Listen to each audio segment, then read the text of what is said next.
Hi guys, welcome back to my channel. അപ്പോൾ ഈ vlog എന്ന് പറയുന്നത് എനിക്ക് കുറച്ച് സ്പെഷ്യലായിട്ടുള്ളൊരു വ്ളോഗാണ് കേട്ടോ. അപ്പോൾ ഇത് ഇക്കാടെ ബർത്ത്ഡേയുടെ തലേ ദിവസവും അന്നും അതിൻ്റെ അടുത്ത ദിവസവും ഞാൻ ചെയ്ത കുറേ കാര്യങ്ങളും കുറേ പാളിപ്പോയ കുറേ കാര്യങ്ങളും ഞാൻ എങ്ങനെ ഇതിനെ കോർഡിനേറ്റ് ചെയ്തു എന്നൊക്കെയാണ് കേട്ടോ നിങ്ങളോട് ഷെയർ ചെയ്യുന്നത്. ആരോഗ്യപരമായ കുറച്ച് പ്രശ്നങ്ങൾ കാരണം എനിക്ക് ഇക്കാര്യങ്ങളൊന്നും നേരത്തെ കോർഡിനേറ്റ് ചെയ്യാൻ പറ്റിയില്ല. അപ്പോൾ എനിക്ക് ബർത്ത്ഡേയുടെ ഒരു 2-3 ദിവസം മുൻപേ ആണ് ഞാൻ സാധനങ്ങൾ വരെ ഓർഡർ ചെയ്യുന്നത്. അപ്പോൾ എങ്ങനെ ചെയ്താലും ഇക്കാതെ അറിയും, അതുകൊണ്ട് എല്ലാ പഴുതുകളും അടച്ചിട്ടാണ് ചെയ്തത്. അപ്പോൾ ഇക്കാടെ ബ്രദറിനെ കൊണ്ട് ഞാൻ ഇവിടോട്ട് ഓർഡർ ചെയ്യിപ്പിച്ചു. അപ്പോൾ ഇക്കാടെ ബർത്ത്ഡേയുടെ തലേ ദിവസം രാത്രി ഞങ്ങൾ വില്ലേജിൽ പോയി കേക്കൊക്കെ സർപ്രൈസ് ആയിട്ട് മുറിച്ച് ഫുഡൊക്കെ കഴിച്ച് വരാമെന്നായിരുന്നു എല്ലാവരും പ്ലാൻ ചെയ്തത്. പക്ഷേ എനിക്ക് തോന്നി അത് പെട്ടെന്ന് തന്നെ കണ്ടുപിടിക്കുമെന്ന് തോന്നിയതുകൊണ്ട് എനിക്കതിലൊരു തൃപ്തി തോന്നിയില്ല. അപ്പോൾ ഞങ്ങൾ പ്ലാൻ ചെയ്തു എന്നാൽ നെക്സ്റ്റ് ഡേ നമുക്ക് പോവാമെന്ന്. അപ്പോൾ ആ ദിവസം, അതായത് തലേ ദിവസം ഞാൻ കേക്ക് ഉണ്ടാക്കി, കുറച്ച് സാധനങ്ങളൊക്കെ വാങ്ങിയിട്ട് കേക്ക് ഉണ്ടാക്കി. ആദ്യത്തെ കേക്കിൻ്റെ ബേസാണ് കേട്ടോ ഇത്. ആദ്യത്തെ കേക്ക് വെച്ച് അതിലെഴുതിയേക്കുന്നത് 45 മിനിറ്റ് ബേക്ക് ചെയ്യണമെന്നാണ്. പക്ഷേ ഇതൊരു 20 മിനിറ്റ് ആയപ്പോൾ തന്നെ ഇതിൻ്റെ ബേസ് കുക്കീസിനെ പോലെ ആയി തുടങ്ങി. അതിൻ്റെ ആ ഒരു സെൻറ്റർ പോർഷൻ കട്ടിയായി തുടങ്ങി. അപ്പോൾ ഞാൻ വിചാരിച്ചു ഇത് ഷുഗർ സിറപ്പൊക്കെ ഒഴിച്ചിട്ട് സെറ്റാക്കാമെന്ന് കരുതി. പക്ഷെ നല്ല ടേസ്റ്റ് ആയിരുന്നു ഈ കേക്കിൻ്റെ ബേസിന്. ആകെ 10 മിനിറ്റ് മതിയായിരുന്നു. പക്ഷേ 20 മിനിറ്റിൽ ഞാനത് എടുത്തതുകൊണ്ട് ഭാഗ്യം, അല്ലെങ്കിൽ അത് കരഞ്ഞു പോയാനെ. അപ്പോഴത്തെ കേക്ക് ഇതാണ് കേട്ടോ. ഇതിങ്ങനെ സെൻറ്റർ പോർഷൻ ഇങ്ങനെ പ്ലഫി ആയിട്ട് വന്നു. പക്ഷെ അതിൻ്റെ സെൻറ്റർ ഭാഗം അത് കരിഞ്ഞിരിക്കുന്നുണ്ടല്ലോ, അവിടെ നല്ല കുക്കീസിനെ പോലെ ആയിപ്പോയി. ഇത് ഞാൻ ഇങ്ങനെയൊക്കെ കുറേ ട്രൈ ചെയ്തൊക്കെ നോക്കി ഈ കേക്കിൻ്റെ ബേസിൽ തന്നെ സെറ്റാക്കാമെന്ന് വിചാരിച്ചിട്ട്. ബിക്കോസ് ഈ വാനിലയുടെ കേക്കിന് നല്ല ടേസ്റ്റായിരുന്നു. പക്ഷേ എനിക്ക് ഒരു സാറ്റിസ്ഫാക്ഷൻ തോന്നിയില്ല. പിന്നെ ഞാൻ രണ്ടാമത് കേക്ക് ഉണ്ടാക്കി. അതൊരു 7 മണിയൊക്കെ കഴിഞ്ഞിട്ടാണ് കേട്ടോ. അപ്പോൾ ഫാറ എന്നെ ഹെൽപ്പ് ചെയ്യാൻ വേണ്ടിയിട്ട് വന്നു. അത് പെട്ടെന്ന് തട്ടിക്കൂട്ടിയ കേക്കാണ് കേട്ടോ. എനിക്കാണെങ്കിൽ തീരെ വയ്യായിരുന്നു. അത് കഴിഞ്ഞിട്ട് പനിയും പിടിച്ചു, ആകപ്പാടെ പ്രശ്നങ്ങളായിരുന്നു. ഇക്കാക്ക് ഓൾറെഡി പനിയായി, പിന്നെ എക്കിക്കും പനിയാണിപ്പോൾ.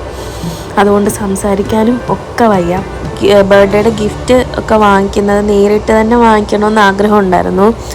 പക്ഷേ നമ്മൾ ഉംലജ് വരെ പോയി വാങ്ങിക്കാൻ വേറെ വഴിയൊന്നും ഇല്ലാത്തതുകൊണ്ട് ഞാൻ ലാസ്റ്റ് നിമിഷമാണ് ഓർഡർ ചെയ്തത്. അതൊരു 3-ാം തീയതിയൊക്കെ ആയപ്പോഴത്തേക്കാണ് ഓർഡർ ചെയ്തത് കേട്ടോ. ചില ഐറ്റംസൊക്കെ ഇവിടെ ഡെലിവറി ഇല്ലാത്തതുകൊണ്ട് കിട്ടിയതുമില്ല. അപ്പോൾ ഉള്ളത് വെച്ചിട്ട് അപ്പോൾ തന്നെ ഞാൻ ഈ മനുവണ്ണനെ കൊണ്ട് ഓർഡർ ചെയ്യിച്ചു, ഇക്കാടെ ബ്രദറിനെ കൊണ്ട്. സത്യം പറഞ്ഞാൽ ഞാൻ വിചാരിച്ചിരുന്നത് ഇക്കാടെ ഏജിനനുസരിച്ച് സാധനങ്ങൾ, ഇപ്പം 35 വയസ്സാണെങ്കിൽ 35 സാധനങ്ങൾ വാങ്ങിക്കാം എന്നുള്ള രീതിയിലാണ് ഞാൻ കാൽക്കുലേറ്റ് ചെയ്തിരുന്നത്. പക്ഷേ നമ്മൾ ഗേൾസിനെ പോലെ അത്രയും വൈഡ് ഓപ്ഷൻസ് ജെൻസിനില്ലാത്തത് കൊണ്ട്, അല്ലെങ്കിൽ അവർക്കുള്ള സാധനങ്ങൾ തന്നെ കുറച്ച് ബ്രാൻഡഡായിട്ട് വാങ്ങിക്കുവാണെങ്കിലേ ഉള്ളൂ അതിൻ്റെ ക്വാളിറ്റിയൊക്കെ. അല്ലെങ്കിൽ നമ്മൾ ചീപ്പായിട്ട് സാധനം കുറേ വാങ്ങിക്കുന്നത് കൊണ്ട് ചീപ്പ് റേറ്റിന് ചീപ്പ് ക്വാളിറ്റി സാധനങ്ങൾ മേടിക്കേണ്ടി വരും. അപ്പോൾ അത്രയും ബഡ്ജറ്റ് എൻ്റെ കയ്യിൽ ഇല്ലാത്തത് കൊണ്ടും ഞാനത് ആ ഒരു ആഗ്രഹം പിന്നീടത്തേക്ക് മാറ്റി വെച്ചു. കേക്ക് ഞാൻ അത്രയും സ്നേഹത്തോടെ അത്രയും കഷ്ടപ്പെട്ടുണ്ടാക്കിയതാണ്. അപ്പോൾ അത്രയും വയ്യായിരുന്നു, എന്നിട്ടും പുള്ളിക്ക് അതൊരു സന്തോഷം ആയിക്കോട്ടെ എന്ന് കരുതിയിട്ടാണ് കേട്ടോ ഇതിങ്ങനെ ഉണ്ടാക്കിയത്, വയ്യാഞ്ഞിട്ടും. ഇക്ക ഈ 12 മണിയായപ്പോൾ ഇക്കാക്കൊരു വർക്കും വന്നു. ആ സമയത്ത് കേക്ക് മുറിക്കാനായിട്ട് അനൂപേട്ടൻ്റെ റൂമിലായിരുന്നു കേക്ക് വെച്ചിരുന്നത്. അപ്പോൾ ഇക്ക വർക്ക് ചെയ്തുകൊണ്ടിരിക്കുമായിരുന്നു കേട്ടോ. ആ സമയത്ത് കേക്ക് വന്നിട്ട് ഞങ്ങൾ കൊടുത്തു. എനിക്ക് നവംബർ 6 എന്ന് പറയുന്നത് ഭയങ്കര സ്പെഷ്യലാണ് കേട്ടോ. അതിൽ 2 കാര്യങ്ങളുണ്ട്. ഒന്നാമത്തെ കാര്യം ഇക്കാടെ ബർത്ത്ഡേ, രണ്ടാമത്തെ കാര്യം എക്കിയെ കൺസീവ് ആണെന്ന് അറിയുന്നത് നവംബർ 6-നാണ് കേട്ടോ. അപ്പോൾ ഇതുപോലെ ഇക്കാടെ ബർത്ത്ഡേയുടെ അന്ന് രാവിലെയാണ് എക്കിയെ കൺസീവ് ആണെന്ന് അറിയുന്നത്. അതുകൊണ്ട് എനിക്ക് ഈ ദിവസം ഭയങ്കര സ്പെഷ്യലായിട്ടുള്ള ദിവസമാണ്. ഇക്ക എന്തെങ്കിലും സ്പെഷ്യൽ ഡേയ്സിൻ്റെ കുറച്ച് ദിവസം മുന്നേ എൻ്റെ ബാഗിൽ കുറച്ച് പൈസയോ അല്ലെന്നുണ്ടെങ്കിൽ അക്കൗണ്ടിൽ കുറച്ച് പൈസയൊക്കെ വെച്ച് തരും. അത് ഞാനറിയില്ല, എന്നെ അറിയിക്കാതെ ബാഗിൽ വെക്കും. എന്നിട്ട് പിന്നെ പറയും ഞാൻ ഇത്രയും എമൗണ്ട് നിൻ്റെ ബാഗിൽ ഇട്ടിട്ടുണ്ട് അല്ലെന്നുണ്ടെങ്കിൽ അക്കൗണ്ടിൽ ഇട്ടിട്ടുണ്ടെന്ന് പറയും. അത് എന്തിനാന്ന് വെച്ചാൽ പുള്ളിക്കറിയാം എൻ്റെ കയ്യിൽ പൈസ ഇല്ല പക്ഷേ എനിക്ക് എന്തെങ്കിലുമൊക്കെ ചെയ്യണം എന്ന് ആഗ്രഹമുണ്ട് എന്നറിയാം. അതുകൊണ്ടാണ് കേട്ടോ. അപ്പോൾ ഇക്കായോട് ചോദിച്ച് വാങ്ങിക്കുന്നതിന് എനിക്ക് താല്പര്യമില്ലാത്തത് കൊണ്ട് പുള്ളി ഇങ്ങനെ ചെയ്യും കേട്ടോ. അപ്പോൾ നെക്സ്റ്റ് ബർത്ത്ഡേ അല്ലെന്നിട്ട് നെക്സ്റ്റ് സ്പെഷ്യൽ ഡേക്ക് ഞാൻ ഏൺ ചെയ്ത പൈസ കൊണ്ട് പുള്ളിക്ക് എന്തെങ്കിലുമൊക്കെ വാങ്ങിക്കൊടുക്കണമെന്ന് ആഗ്രഹമുണ്ട്. ഇൻഷാ അല്ലാ എല്ലാം നടക്കട്ടെ. അപ്പോൾ ഞങ്ങൾ കേക്കൊക്കെ മുറിച്ചു. പിന്നെ നെക്സ്റ്റ് ഡേ ഞങ്ങൾ ഉംലജിൽ പോകാൻ പ്ലാൻ ചെയ്തിരുന്നു. പക്ഷേ ഇക്കാക്ക് ഭയങ്കര പനിയാണ്. അപ്പോൾ ഞങ്ങളിത് കൺഫ്യൂഷനിലിരിക്കുകയാണ് എന്തോ ചെയ്യണമെന്ന്. അതുമാത്രമല്ല ഞാൻ ഓർഡർ ചെയ്ത സാധനങ്ങളൊക്കെ വരുന്നത് നാളെയാണ് കേട്ടോ. അതായത് നവംബർ 6-ാം തീയതി വൈകുന്നേരമാണ് സാധനങ്ങൾ വരുന്നത്. അപ്പോൾ അത് ക്യാപ്സിക്കത്തിലാണ്, ഉംലജിൽ ക്യാപ്സിക്കം എന്ന് പറഞ്ഞ റെസ്റ്റോറൻറ്റിലാണ് കേട്ടോ ഓർഡർ ചെയ്തേക്കുന്നത്. ഒന്നെങ്കിൽ ഞങ്ങൾ പോയത് കളക്ട് ചെയ്യണം അല്ലെങ്കിൽ ആരെങ്കിലും പിട്ടിട്ട് എടുപ്പിക്കണം എന്നാണ് ആലോചിക്കുന്നത്. അജ്ജായും അമ്മുവിൻ്റെയും റിയൽ പേര് അമൽന്നും ഐസാന്നുമാണ്.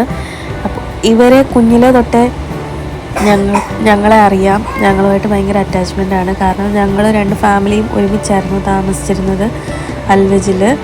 ഇവർക്ക് 3 വയസ്സ് കഴിഞ്ഞപ്പോൾ തൊട്ട് ഇവർ ഞങ്ങളെ കാണാൻ തുടങ്ങിയതാണ് കേട്ടോ. അപ്പോൾ ആ ഒരു സ്നേഹവും അറ്റാച്ച്മെൻറ്റും ഇപ്പോഴും അവർക്കുണ്ട്, ഞങ്ങൾക്കുണ്ട് കേട്ടോ. അപ്പം എക്കിയെ ഇവർ തിരിച്ച് വന്നപ്പോൾ എക്കിയും ഇവർ എങ്ങനെ ആകും എന്നൊക്കെയുള്ള ടെൻഷൻ ഞങ്ങൾക്കുണ്ടായിരുന്നു. കാരണം ഇവൻ ബഹളം വഴക്കുണ്ടാക്കുമോ എന്നൊക്കെ. പക്ഷേ ഞങ്ങളെ സർപ്രൈസ്ഡ് ആക്കിക്കൊണ്ട് ഇവർ 3 പേരും ഭയങ്കര അറ്റാച്ച്മെൻറ്റാണ്. എക്കിക്കായിക്കോട്ടെ ഇവർക്ക് 3 പേർക്കും ആയിക്കോട്ടെ ഭയങ്കര സ്നേഹമാണ് പരസ്പരം. ഇവരിൽ ആരെങ്കിലും കരഞ്ഞു കഴിഞ്ഞാൽ എക്കി പോയി സമാധാനിപ്പിക്കും ഭയങ്കര, അല്ലെങ്കിൽ അവനും കൂടെ കരയും. ചില സമയത്ത് അവരെ എൻഗേജ്ഡ് ആക്കാനായിട്ട് നോക്കും. നേരെ തിരിച്ചും അങ്ങനെ തന്നെയാണ്. ഇവർക്കും ഭയങ്കര സ്നേഹവും കെയറിങ്ങുമാണ് അവനോട്. ഇപ്പം ഇവൻ എണീറ്റ് കഴിഞ്ഞാൽ രാവിലെ ഡോറിൽ പോയി മുട്ടും തുറക്കാൻ വേണ്ടിയിട്ട്. എന്നിട്ട് ഞാൻ അവിടെ കൊണ്ടുവിടുമ്പോൾ കുറച്ച് നേരം അവിടെ ഇരുന്നിട്ട് പിന്നെ നേരെ തിരിച്ചു വരാൻ നേരം ഇവരും ഞങ്ങളുടെ കൂടെ വരും. അങ്ങനെ രാത്രി ഉറങ്ങുന്നിടം വരെ അങ്ങോട്ടും ഇങ്ങോട്ടും പോകും കേട്ടോ. ഇക്കാക്ക് പനി ആയതുകൊണ്ട് ഞങ്ങൾ ഉംലജിൽ പോകുന്നില്ല എന്ന് കരുതിയായിരുന്നു ഇരുന്നത് ബർത്ത്ഡേയുടെ അന്ന്. പിന്നീട് പറഞ്ഞു കുറവുണ്ട് നമുക്ക് പോകാമെന്ന് പറഞ്ഞു. അപ്പോൾ അന്ന് ഞങ്ങൾ കുറച്ച് ഒനിയൻസും എല്ലാം കട്ട് ചെയ്ത് വെച്ചിരുന്നു ബിരിയാണി ഉണ്ടാക്കാൻ വേണ്ടിയിട്ട്. അത് അപ്പം തന്നെ ഫ്രിഡ്ജിൽ കയറ്റി നെക്സ്റ്റ് ഡേ ഉണ്ടാക്കാമെന്ന് വിചാരിച്ചു. ഞങ്ങൾ ഉംലജിൽ പോയി ഫുഡൊക്കെ കഴിച്ചു. പിന്നെ അന്ന് അനൂപേട്ടൻ്റെ മോൻ്റെ ബർത്ത്ഡേ ആയിരുന്നു കേട്ടോ. അപ്പോൾ അന്ന് കേക്കൊക്കെ മുറിച്ചു അവൻ്റെ ബർത്ത്ഡേയുടെ. എന്നിട്ട് ഞങ്ങൾ തിരിച്ചു വന്നു കേട്ടോ. ഇത് അതിൻ്റെ നെക്സ്റ്റ് ഡേ ആണ്, നവംബർ 7-നുള്ള ബിരിയാണി പ്രിപ്പറേഷനാണ് കേട്ടോ. അന്ന് എല്ലാവർക്കും പനി പിടിച്ചു, നല്ല പനി. എക്കിക്ക്, എനിക്ക്, ഇക്കാക്കാണ് കുറച്ച് നല്ല പനിയായത്. പിന്നെയാണ് എനിക്കും എക്കിക്കും തീരെ വയ്യാതായത്. തണുപ്പ് തുടങ്ങിയിരുന്നു, പക്ഷേ പെട്ടെന്നൊരു ദിവസമാണ് നല്ലോണം തണുപ്പായത്. രാത്രിയിൽ നല്ല തണുപ്പായി, അതുകൊണ്ടാണെന്ന് തോന്നുന്നു പെട്ടെന്ന് പനിയായത്. അപ്പോൾ ഞങ്ങൾ 6-ാം തീയതി വൈകുന്നേരം ഉംലജിൽ പോയി. ഒരു 8:30 ആയി ഇവിടുന്ന് ഇറങ്ങിയപ്പോഴത്തേക്ക്. അനൂപേട്ടൻ്റെ ഡ്യൂട്ടിയൊക്കെ കഴിഞ്ഞ് ഇറങ്ങി. അന്ന് അനൂപേട്ടൻ്റെ മോൻ്റെ ബർത്ത്ഡേ ആയിരുന്നു. അപ്പോൾ അന്ന് കേക്കും മുറിച്ചു, ഫുഡൊക്കെ കഴിച്ചു. അന്നത്തെ വീഡിയോസൊക്കെ ഇക്കാടെ ഫോണിലാണ് എടുത്തത് കേട്ടോ. പക്ഷെ അതുകൊണ്ടാണ് എനിക്ക് അപ്ലോഡ് ചെയ്യാൻ പറ്റാതെ പോയത്. പിന്നെ ഞാൻ ഓർഡർ ചെയ്ത സാധനങ്ങളൊക്കെ എനിക്ക് കിട്ടിയായിരുന്നു, അതും വാങ്ങി. ഞങ്ങൾ ഒത്തിരി ലേറ്റായി തിരിച്ചു വന്നപ്പോഴത്തേക്ക്. അമ്മു അജായോടും ഞാൻ പറഞ്ഞു ജസിൻ ചാച്ചാക്ക് എന്തെങ്കിലും ഒരു ഗിഫ്റ്റ് കൊടുക്കാൻ. ഇതുപോലെ പെയിൻറ്റ് ചെയ്യാൻ പറഞ്ഞു, ഞാൻ എഴുതിയൊക്കെ കൊടുത്തു ഇന്നപോലെ എഴുതാനൊക്കെ. അപ്പോൾ അവർ അത് ചെയ്തുകൊണ്ടിരിക്കുമായിരുന്നു കേട്ടോ. അപ്പോൾ ഞങ്ങളത് ദമ്മിടാൻ പോവാണ്. ചിക്കൻ ബിരിയാണിയാണ്. അതെ, ഫറാണ് ഫുള്ള് പ്രിപ്പയർ ചെയ്തത്, ഞാൻ ഹെൽപ്പ് ചെയ്തെന്നേ ഉള്ളൂ കേട്ടോ. അപ്പോൾ അതേ ചെമ്പൊക്കെ പൊട്ടിച്ചു, നല്ല ബിരിയാണിയായിരുന്നു. ഞങ്ങളത് ഈ ഫൈസൽ ബായിയുടെ റൂമിൽ വന്നിട്ടാണ് കഴിക്കുന്നത്. ഫുഡ് ഉണ്ടാക്കുന്നത് ഇക്കായെ അറിയിക്കാതെ വരുമ്പോൾ നല്ല സർപ്രൈസ്ഡ് ആയിട്ട് ഫുഡൊക്കെ കൊടുക്കാമെന്നൊക്കെ ആയിരുന്നു കരുതിയത്. പക്ഷെ അതും പൊളിഞ്ഞു കേട്ടോ. അത് അനൂപേട്ടൻ പൊളിച്ചു. അനൂപേട്ടൻ പറഞ്ഞു കേട്ടോ ഇതുവരെ ഫുഡ് ഉണ്ടാക്കുന്നുണ്ട് റൂമിലെന്ന്. അപ്പോൾ അതും പൊളിഞ്ഞായിരുന്നു. പിന്നെ ഞങ്ങളെല്ലാവരും കൂടെ ഒരുമിച്ചിരുന്ന് ഫുഡൊക്കെ കഴിച്ചു. കുറേ നേരം വർത്താനമൊക്കെ പറഞ്ഞു. അങ്ങനെ ലേറ്റായിട്ടാണ് കേട്ടോ റൂമിൽ പോയത്. ഇക്കാടെ ബർത്ത്ഡേ കുറച്ചുകൂടെ കളറാക്കണം എന്നുണ്ടായിരുന്നു. പക്ഷേ സുഖമില്ലാത്തത് കൊണ്ട് ഒന്നും ചെയ്യാൻ പറ്റിയില്ല എന്ന് പറയാം. കേക്ക് ഉണ്ടാക്കി, കേക്കും ആദ്യത്തെ കേക്ക് പൊളിഞ്ഞു. പിന്നെ സാധനങ്ങൾ വാങ്ങിയതും ഞാൻ വിചാരിച്ച സാധനങ്ങളൊക്കെ വാങ്ങാനും പറ്റിയില്ല. കുറേ പ്ലാനിങ്ങും കാര്യങ്ങളും ഉണ്ടായിരുന്നു. അതിനെനിക്ക് അസുഖങ്ങൾ വന്നതുകൊണ്ട് ശരിക്കും കോർഡിനേറ്റ് ചെയ്യാൻ പറ്റിയില്ല. അത് മാത്രമല്ല നേരിട്ട് സാധനങ്ങൾ വാങ്ങാനുള്ള ഒരു ഓപ്ഷനും ഉണ്ടായിരുന്നില്ല. ഞങ്ങളതിനിടയ്ക്ക് ഒരു റെഡ് ടാഗിൽ പോയിരുന്നു ഡ്രസ്സ് നോക്കാൻ വേണ്ടി. പക്ഷേ അന്നേരം ഇപ്പം ഇവിടെ വിൻ്റർ തുടങ്ങിയതുകൊണ്ട് വിൻ്റർ ടൈപ്പ് ഡ്രസ്സുകളായിരുന്നു കൂടുതലും ഉണ്ടായിരുന്നത്. ഷർട്ട്സും കാര്യങ്ങളൊന്നും ഇല്ലായിരുന്നു. ഞങ്ങളന്ന് ഉംലജിന്ന് തിരിച്ചു വന്നപ്പോൾ നല്ല ലേറ്റായിരുന്നു. അപ്പോൾ അതുകൊണ്ട് അന്നും അതിൻ്റെ അടുത്ത ദിവസം ഇക്കാക്ക് വയ്യാത്തത് കൊണ്ട് ഗിഫ്റ്റ് ഒന്നും തുറന്നു നോക്കിയില്ല. അപ്പോൾ എനിക്കപ്പോൾ ഇത് പാക്ക് ചെയ്യാനുള്ള സമയം കിട്ടി. അപ്പോൾ ഞാനത് അന്ന് പാക്ക് ചെയ്തു കേട്ടോ. ഇതുപോലെ റാപ്പ് ചെയ്തു. എൻ്റെ കയ്യിൽ അങ്ങനെ ഗിഫ്റ്റ് റാപ്പ് ചെയ്യുന്ന പേപ്പറൊന്നും ഇല്ലായിരുന്നു. ഇത് നമ്മുടെ സാധനങ്ങളൊക്കെ വാങ്ങിക്കുമ്പോൾ കിട്ടുന്ന പേപ്പർ കവറില്ലേ, അതാണ്. പിന്നെ ഇത് ഞാൻ ക്രാഫ്റ്റ് ചെയ്യാൻ വേണ്ടിയിട്ട് വാങ്ങിയ ഒരു നൂലായിരുന്നു. ഇതുപോലെ കുറേ നൂലുണ്ട് കേട്ടോ, പല കളറിലുള്ളത്. അപ്പം ഞാൻ ഈ നൂലെടുത്തിട്ട് അതിങ്ങനെ ചുറ്റുകയും ചെയ്തു. ഞാൻ ഓൾമോസ്റ്റ് ഒരു 5-6 ഐറ്റം വാങ്ങിയിരുന്നു, എസെൻഷ്യലായിട്ടുള്ള കുറച്ച് ഐറ്റംസ്. അപ്പോൾ അതൊക്കെ ഞാൻ ഇങ്ങനെ റാപ്പ് ചെയ്ത് ഈ നൂലും കെട്ടി കേട്ടോ. ഈ 2 പേപ്പേഴ്സ്, ആദ്യം തുറക്കുന്ന 2 പേപ്പേഴ്സ് അമ്മു അജ്ജായും എഴുതിയതാണ് കേട്ടോ. ഹാപ്പി ബർത്ത്ഡേ ജസിൻ ചാച്ച എന്ന് പറഞ്ഞിട്ട്. അതിൽ അവരാദ്യം പെയിൻറ്റിങ് ഒക്കെ ചെയ്തിരുന്നു. പക്ഷേ എനിക്ക് അതൊക്കെ കുളമാക്കിയ എന്ത് ഐറ്റം ആണെന്നുണ്ടെങ്കിലും ഇക്ക നമ്മളെ നിരാശപ്പെടുത്തത്തില്ല കേട്ടോ. ഹാപ്പി ആകും പുള്ളി. ചെറിയ കാര്യങ്ങളാണെന്നുണ്ടെങ്കിലും നമ്മളെയും ഹാപ്പി ആക്കും. അപ്പോൾ ഇന്നത്തെ വീഡിയോ ഇത്രയേ ഉള്ളൂ. എല്ലാവർക്കും ഇഷ്ടപ്പെട്ടെന്ന് വിചാരിക്കുന്നു. Thanks for watching. ബൈ.